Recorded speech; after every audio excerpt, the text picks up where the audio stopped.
Hello बच्चों, let's read let's read this question. So this question says a particle moves so that its position vector is given by r vector is equal to cos omega t x cap plus sin omega t y cap.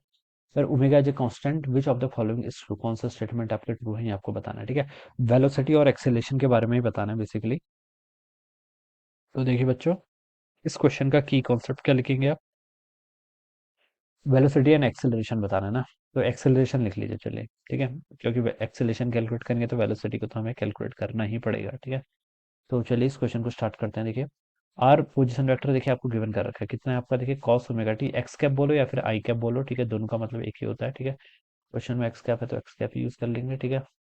ये आपका इतना हो जाएगा, ठीक है। X cap के equal plus आपका देखिए sine omega T Y cap के, ठीक है। अब बच्चों देखिए वेलोसिटी क्या होती है, वेलोसिटी की डेफिनेशन क्या होती है? वेलोसिटी की बेसिक डेफिनेशन होती है rate of change of position vector, ठीक है। पोजीशन वेक्टर का रेट ऑफ चेंज, तो उसको टाइम के रिस्पेक्ट में डिफरेंशिएट कर लीजिए। कॉस ओमेगा टी का डिफरेंशिएशन कितना आता है आपका? कॉस ओमेगा टी का हो जाएगा आपका साइन ओमेगा टी, ठीक है। कॉस है तो माइनस आएगा, ठीक है। और फिर आपका ओमेगा टी का डिफरेंशिएशन होगा बाई चैन रूल से, ठीक है। तो आपका ओमेगा के इक्वल हो जाएगा, एक्स का पैसे रहेगा, ठीक है। और तो जो आपके कार्टेशियन कोऑर्डिनेट सिस्टम होता है, एक्स कैप वाई कैप जे कैप, ये कांस्टेंट यूनिट वेक्टर होता है, ठीक है। तो इनको डिफरेंशिएट नहीं करना है, ठीक है। साइन ओमेगा टी का डिफरेंशिएशन करेंगे तो कितना आएगा आपका? कॉस ओमेगा टी, फिर चैन रूल से ओमेगा टी का करेंगे तो ओमेगा आपका बाहर आ जाएगा, ठीक है। और वाई कैप आपका ऐसे रह जाएगा, ठीक है। ये टर्म यहाँ से इतनी आ गई, ठीक है। तो ये आपका कितना हो गया? देखिए minus omega times sine omega T, ठीक है, एक्स कैप प्लस आपका omega cos omega T Y cap, ठीक है। ये आपका वेलोसिटी आ गया, ठीक है। अब आप यहाँ से एक्सेलेरेशन निकाल लीजिए बच्चों। एक्सेलेरेशन क्या होता है? एक्सेलेरेशन होता है आपका rate of change of velocity के इक्वल, ठीक है। Rate of change of velocity के इक्वल। तो इसको देखिए अगेन आपके कर लीजिए, टाइम के रिस्पेक्ट में डिफरेंशिएट कर लीजिए। तो माइनस ओमेगा ऐसे रहेगा, साइन ओमेगा टी का डिफरेंशिएशन कितना हो जाएगा आपका? कॉस ओमेगा टी, फिर ओमेगा टी का करेंगे तो एक ओमेगा मल्टीप्लाई हो जाएगा तो इतना हो जाएगा एक्स कैप, ये हो जाएगा, ठीक है। Plus omega cos omega T, ठीक है। ओमेगा कॉस ओमेगा टी का डिफरेंशिएशन कितना होता है आपका? साइन ओमेगा टी, कॉस का माइनस में आता है, ठीक है। एक माइनस साइन भी आएगा और ओमेगा ओमेगा टी का से अगेन आपका ओमेगा बाहर आ जाएगा, ये वाई का पैस हो जाएगा, ठीक है। इसको आप देखिए क्या लिख सकते हैं बच्चों? माइनस ओमेगा स्क्वायर को अगर मैं कॉमन कर दूं तो हो जाएगा आपका cos of omega T X cap, ठीक है, प्लस आपका कितना? Sine of omega T Y cap के इक्वल हो जाएगा, ठीक है। और ये टर्म बच्चों वही है जो हमने शुरू में लिखा था, आर वेक्टर, ठीक है। तो माइनस ओमेगा क्रॉस आर आ जाएगा, ठीक है। तो एक्सेलरेशन को बच्चों आप क्या लिख सकते हैं? Minus omega square R vector, ठीक है, ये लिखा जा सकता है, ठीक है। ये माइनस साइन का मतलब आपको समझ में आ रहा है ना?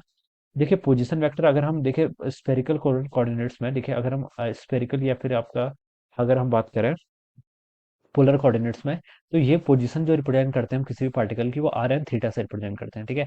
ये एंगल थीटा होता है और आर क्या होता है? इसकी डिस्टेंस फ्रॉम द ओरिजिन, ठीक है। ये आपका एक्स एक्सिस होता है, ये आपका वाई एक्सिस होता है, ठीक है। ऐसे हम इसको लिखते हैं, ऑलराइट। तो देखिए आर रेडियल वेक्टर आपका ऑलवेज आउटवर्ड डायरेक्शन में होता है, ठीक है। रेडियल वेक्टर आपका always in the direction of increasing R बोलते हैं इसको, ठीक है। और थीटा तो आपका जो एंगल सबटेंड कर रहा है वो होता है, ठीक है। तो आर अगर बाहर की तरफ है, ई आर वेक्टर यानी कि रेडियल वेक्टर बाहर की तरफ है, तो माइनस ई आर वेक्टर अंदर की तरफ होगा।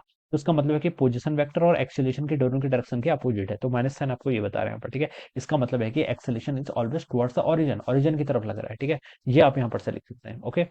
तो ये टर्म आपके यहाँ पर से ऐसे आ जाएगी, ठीक है। अब देखिए हमें क्वेश्चन में और क्या क्या पूछा हुआ है। आपसे क्वेश्चन ने पूछ रखा है कि वेलोसिटी इस परपेंडिकुलर, आर डॉट भी निकाल लेते हैं। अगर आर डॉट भी आपका जीरो के इक्वल हो जाएगा तो इसका मतलब क्या होगी? वेलोसिटी और पोजीशन वेक्टर एक दूसरे के परपेंडिकुलर होंगे।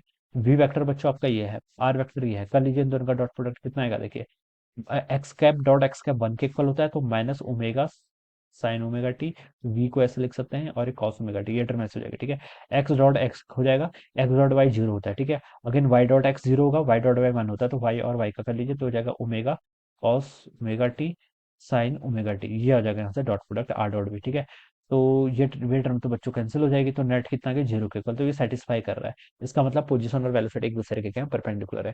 तो ए स्टेटमेंट लिखा है velocity is perpendicular to R, तो बच्चों ये स्टेटमेंट करेक्ट है। And acceleration is directed towards the origin, तो ये तो बिल्कुल करेक्ट हो गया, ठीक है। वेलोसिटी परपेंडिकुलर थी तो ये तो ट्रू था, और एक्सेलेरेशन टुवर्ड्स द ओरिजिन है, तो माइनस साइन मैंने बताया था ना, टुवर्ड्स द ओरिजिन है। अगर प्लस साइन होता तो अवे फ्रॉम द ओरिजिन होता, माइनस का मैंने मतलब बताया ना, किस तरफ आ रहा था? टुवर्ड्स द ओरिजिन तो आ रहा था, तो ये करेक्ट है। बी पे लिखा velocity is perpendicular to R, बिल्कुल ठीक है।